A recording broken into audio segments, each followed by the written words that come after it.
Hola a todos, bienvenidos a una nueva edición de los vídeos del editor de Red Cardio Clinic.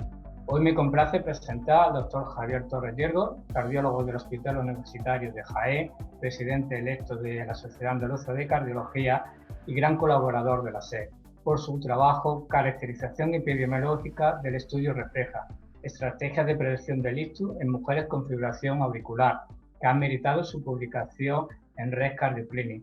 Además, por su metodología y originalidad, ha destacado para que sea comentado en este espacio de los vídeos del lector. En primer lugar, Javier, muchísimas gracias por tu participación y colaboración con nosotros, como siempre. Hola Antonio, gracias a vosotros por la invitación. Y sin más preámbulo, pues la primera pregunta que nos surge a todos es cómo surge la idea del estudio Refleja y así como su diseño. Bueno, tú sabes, Antonio, que en nuestro centro desde hace ya muchísimos años se han publicado con otros autores pues, muchos trabajos en relación a fibrilación auricular. Y bueno, en nuestro caso fue el momento, ¿no?, de decidir, vimos que creíamos tener una necesidad de conocer algunos datos de nuestro ámbito, fundamentalmente pues eso, lo que hemos comentado en Refleja, ¿no?, sobre todo en mujeres y en pacientes ancianos.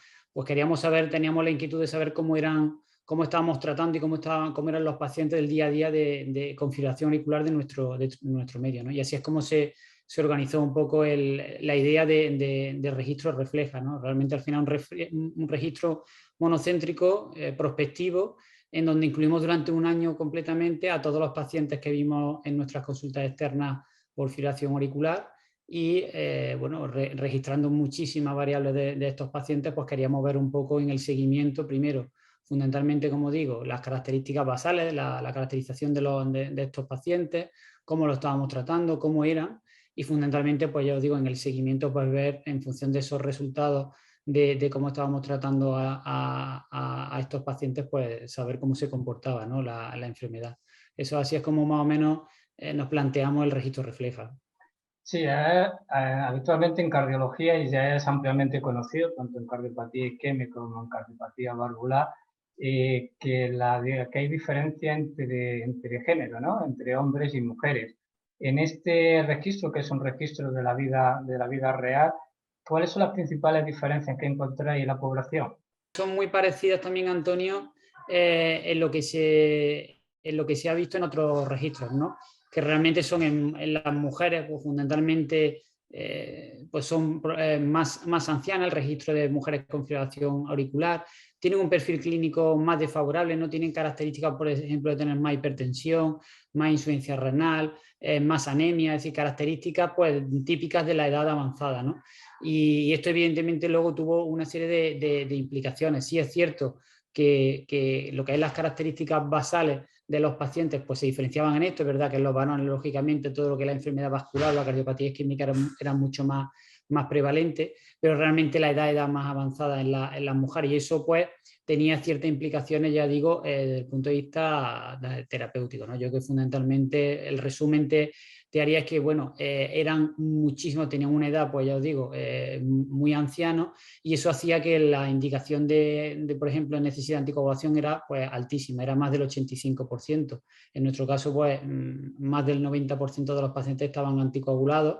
De hecho, las mujeres, pues parecían, a diferencia de otros registros, estaban anticoaguladas con más frecuencia que los hombres. Si es cierto que a expensas de un poco menos de anticoagulantes directos, ¿no? Y luego, en cuanto a lo que son las estrategias de control del ritmo, pues fundamentalmente en las mujeres, desde el punto de vista farmacológico, eran muy parecidos a los hombres, no detectamos diferencia, era una corte con una tasa de tratamiento antiarrítmico muy baja porque había muchísima fibrilación auricular prevalente. Y luego sí es verdad que la estrategia de control del ritmo invasiva, tipo cardioversión eléctrica o ablación, era menor en las mujeres, entiendo, por estas características, ¿no?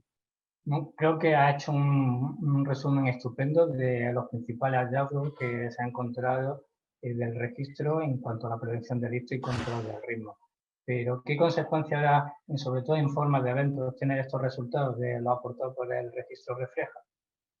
Bueno, eso es lo que estamos ahora haciendo, ¿no? De hecho, ahora en el próximo congreso de la SEC en Palma, pues tenemos algunas comunicaciones en relación a estas. Bueno, yo creo que fundamentalmente también, por resumiros un poco lo que estamos analizando, bueno, al ser la población como la tenemos, de ser una población tan anciana, Pues para empezar, nos llamó la atención una mortalidad muy alta en general. Estamos hablando de que prácticamente a los 3 años del seguimiento, prácticamente un 20, un 21% de la población ya ha fallecido.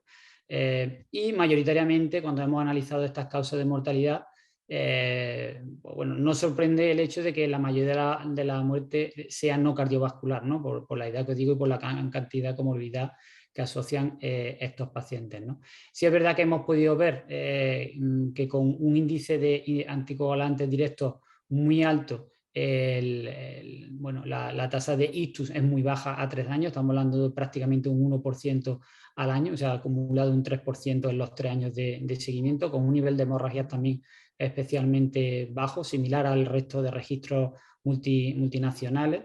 Y luego sí es verdad que algunos aspectos interesantes, por ejemplo, que hemos presentado o que presentamos incluso en el Congreso de la SGID del año pasado, por ejemplo, al año, el hecho de analizar a aquellos pacientes, los predictores independientes de mortalidad, el hecho de usar anticoagulantes directos fue el único predictor que nosotros encontramos como asociado a una menor mortalidad total de la población, ¿no? Esto realmente es muy relevante, yo creo, desde el punto de vista clínico a la hora de bueno, implementar un poco este tipo de terapias, ¿no? Este año también vamos a presentar, ya os digo, el seguimiento de eventos a 3 años, por ejemplo, la hospitalización también por insuficiencia cardíaca asociada fundamentalmente a fibrilación auricular.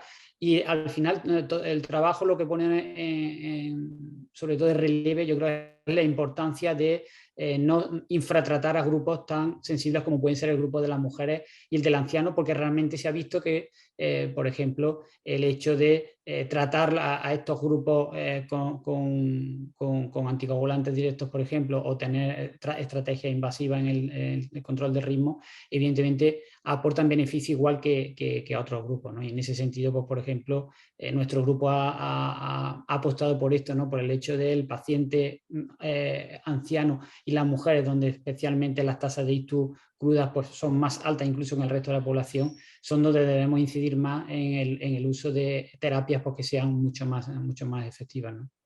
Muchísimas gracias, Javier, por tus comentarios. La verdad es que aportan muchísima información.